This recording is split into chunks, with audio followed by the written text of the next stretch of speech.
మా మైక్ అయితే నా మ్యాటర్ తెలియగానే పోలీస్ దగ్గరకు వచ్చేది మ్యాటర్ సెటిల్ చేసిండు. మ్యాటర్ సెటిల్ అయిపోగానే ఇంటికి రా అని చెప్పిండు. సరేలే ఏదో ప్రాబ్లం అనుకుని వచ్చిన రే రే రే ఎవరు వీడు రే చెడ్డేదిరా అట్లా ఉరుకుతున్నావేంద్రా. ఏంటి సడన్గా? కాకపోతే మైక్ నన్ను కిడ్నాప్ చేసి తీసుకొచ్చిండా. వాడు ఎలా పరిగెడుతున్నాడు. సరే మైక్ నైతే అడుగుదాం పోయి. మైక్ సారీ రాంగ్ టైంలో వచ్చిండా. మైక్ నన్ను అర్జెంట్గా రమ్మన్నావు దేనికోసం? She fucked a brick in my bed. Bullshitting. It wasn't like that. అమ్మని గేమ్ పనులండి ఇంట్లో అంత మంచి హస్బెండ్ పెట్టుకొని.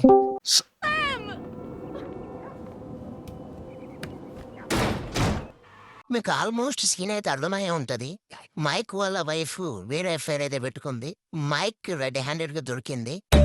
మొత్తం నా జీవితం అంతా అంధకార బంధం అయిపోయింది. మైక్ నాకు ఏం చేయాలో తెలియక నాకు కాల్ చేశాడు. నేనేదో అనుకోని స్పీడ్గా వచ్చేలోపు నేను చూడరాని దారుణాలన్నీ చూసేశాను. నాకు చెప్పకు ఇవన్నీ, ఎందుకంటే నీ యొక్క రొమాంటిక్ ఫ్యాంటసీస్ ఏ అయితేనో it's none of my business. ఇప్పుడు మైక్ వన్ ఫాలో చేయి నువ్వు అని అయితే నాకు చెప్పిండు. ఇక నేను చేసేదేం లేదు, మైక్ చెప్పినట్టు తినాలి కాబట్టి నేను వన్ అయితే ఫాలో చేస్తున్నా. కానీ మైక్ అయితే ఈ మ్యాటర్లో చాలా సీరియస్గా ఉండు. నాకు తెలిసి అయితే చాలా పెద్ద గొడవ అయితే జరగబోతుంది అనుకుంటున్నా. నేనైతే కొంచెం జాగ్రత్తగా ఉండాలి. నాకు ముందే పెళ్లి కాలేదు. ముప్పును 3 ముళ్ళేసి తెచ్చుకోవడం ఎందుకు? మైకిల్ ఎంత తిరగలోడు అంటే రూమ్ లోకి వెళ్ళక ముందే వాడి కారుకి జీపీఎస్ ట్రాకర్ అయితే పెట్టిండో మాకు అది లొకేషన్ చూపిస్తుంది వాడు ఎక్కడుండో అని. మైకిల్ అయితే వాడిని చంపే వరకు వదిలిపెట్టేటట్టు అయితే లేడు సిచ్యువేషన్స్ చూస్తుంటే. నువ్వేంట్రా నా పెళ్ళాన్ని ఫోటోలు తీసావు? మేమైతే ఆ జీపీఎస్ ట్రాకర్ వాడి లొకేషన్ చూపించిన ప్లేస్ కి అయితే వచ్చినాము. ఇక్కడే వాడి జీపీఎస్ ట్రాకర్ అయితే కనిపిస్తుంది. కొంచెం మనకు ఒక 100 మీటర్స్ దూరంలో ఉంది. అగ్గో అక్కడ ఉంది వాడి కారే అది. అక్కడ పైన ఉంది కూడా నాకు తెలిసి వాడే అనుకుంటా. వితౌట్ క్లోత్స్ కనిపిస్తుండో డ్రెస్సులు లేకుండా. ఓకే వాడే అనమాట. అక్కడ ఉంది కూడా. ఓకే ఇదే వాడి వీళ్ళు. మైకిల్ అయితే సారు సైడ్కి అయితే కారు ఆపమని చెప్పిండు. కారు ఇక్కడ ఆపేసిన. మైకిల్కి అయితే చెప్పిన నేను కొంచెం స్మూత్గా హ్యాండిల్ చేయమని. కానీ ఎండ్ ఆఫ్ ద డే వాడు భార్య వాడు ప్రాబ్లం కాబట్టి మనం చూస్తూ ఉండాలి. వాడు ఏదో మాట్లాడుకుంటాడు. మైకిల్ వాడితో మాట్లాడుకుంటూ నాకు పని చెప్పిండు. కారులోకి వైరింగ్ ఉంది, అది తీసుకెళ్ళైతే ఆ పోలు కట్టానైతే నాకు చెప్పిండు కింద. నేనైతే ఆ పని మీద ఉన్నా. I'm thinking you were working on more than just her backhand. Mandy's backhand has come a long way, bro. But sometimes it's gotta get worse to get better. Yeah, well, maybe I should come up there and practice my backhand. On your face! Oh, Bud, your negative energy. Michael నాకు car ఎక్కైతే నువ్వు car start చేయమని చెప్పిండు. నేను Michael ఎక్కగానైతే కార్నైతే start చేయడం మొదలుపెట్టినా. దాని గుంజు ఎంత వీలైతే అంత గుంజు నీకు ట్రై చేయనైతే చెప్పిండు. సో నేను అది గుంజుతుంది, అది కూస్తుంది మామా.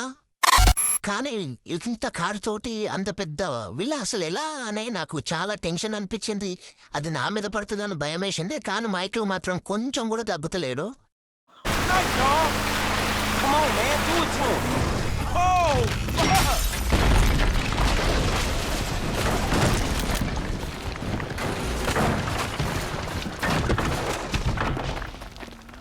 Yeah!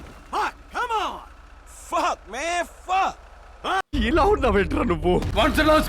అయితే నేను ఇలాగే ఉంటా. మైకిల్ అయితే ఫుల్ హ్యాపీ మామా. అర్జెంట్కి ఇంటికే తెల్లి అని చెప్పిండు. కానీ మైకిల్ గారైతే చాలా డేంజర్ గారు మావా. వాడు ఏదైనా కావాలనుకుంటే అది చేసిన దాకా అయితే ఇచ్చిపెట్టాడు. ఫర్ ఎగ్జాంపుల్ ఇది చూడండి, విత్-ఇన్ 30 minutesలో వాడిని అయితే చంపేసిండు. తోల తీరిపోయింది. కార్ అయితే ఇక ఇంటికైతే పోనిచ్చినాం. ఫ్రెండ్స్ మేము దారిలో వస్తుంటే మా మీద ఫైరింగ్ కూడా అయింది. ఎవరో తెలియదు. మైకిల్ మ్యాటర్ బయట ఎక్కడ లీక్ చేయకి ఇలా అయినట్టు అని అయితే చెప్పిండు. సరే అని నేను కూడా చెప్పినా. సరే నువ్వు వెళ్ళైతే రెస్ట్ తీసుకుని నేను ఇంటికి వెళ్తున్నా అని అయితే నేను మైకిల్కి చెప్పి నేను వెళ్తుండే ఇంటికి. కానీ అప్పుడే మా వెనక ఒక కార్ వచ్చింది. ఎవరో మనకు తెలియదు. తోటి ప్రయాణికులు మర్చిపోకూడదు కదా అలా. ఫ్రెండ్స్ వీళ్ళు ఎవరు అనేది మనం నెక్స్ట్ వీడియోలో చేద్దాం. మన ఛానల్కి ఎవరైనా సబ్స్క్రైబ్ చేయకపోతే సబ్స్క్రైబ్ చేయొచ్చు కదా. మరి ఉంటామా, బాయ్. నెక్స్ట్ వీడియోలో మళ్ళీ కలుద్దాం. ఆపండి, చూపించినంత వరకు చాలు, ఇంకా వెళ్ళిపోండి.